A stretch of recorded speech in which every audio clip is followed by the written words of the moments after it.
જીવન કેટલું અનફેર છે, નહીં? હું રસ્તા પરથી પસાર થઈ ત્યારે મેં આ દાદીને જોયા, ઊંડા વિચારોમાં ખોવાયેલા. આ વખતે જીવને તેની પાસેથી એવું શું છીનવી લીધું હશે કે તેઓ આટલા હારેલા દેખાય છે?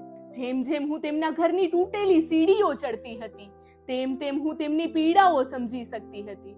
હું ડરતી હતી કે એક ખોટું પગલું મને નીચે પછાડી દેશે. તેમણે મને હાથ આપતા કહ્યું કે આ તૂટેલી સીડી હવે મારા માટે સંઘર્ષ નથી રહી, આજ તો મારું ભાગ્ય છે. દુખતા પગ અને ધ્રુજતા હાથે હું રોજ ચડું છું. બેટા, છેલ્લી વાર તું મને મળી હતી ત્યારે તો હું હજુ થોડું ઘણું કામ કરી શકતી, પણ હવે આ શરીર સાવ નકામું બની ગયું છે. તેમના કપાળ પર લાચારીની ઊંડી રેખાઓ તેમના જીવનના દર્દને છુપાવી શકતી ના હતી. ભૂખ તો સહેવાય છે અને દુઃખ પણ સહેવાય છે, પણ એકલતા એ મને કોરી ખાઈ છે. અમે રાશન કીટ લઈને આવ્યા ત્યારે તેમના ઘર સુધી પહોંચાડવા માટે અમને પણ અઘરું લાગતું હતું, તો તેઓ કેમ સામાન લઈને આવતા હશે? જ્યારે મેં તેમને રાશન કીટ આપી ત્યારે કંઈક જાદુઈ બન્યું.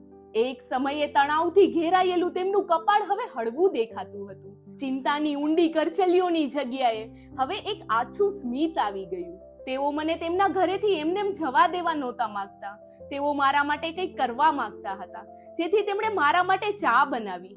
આ છે તેમનું રસોડું અને આ છે તેમનું જીવન.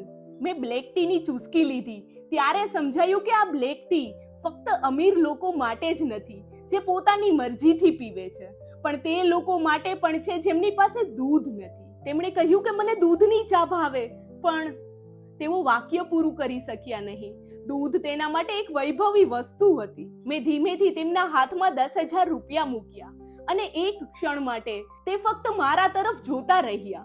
નોટો પકડતી વખતે તેમની આંગળીઓ ધ્રુજતી હતી. તેની આંખો આંસુથી ભરાઈ ગઈ. જેને તે છુપાવે કે વહેવા દે તે નક્કી કરી શકતા ન હતા.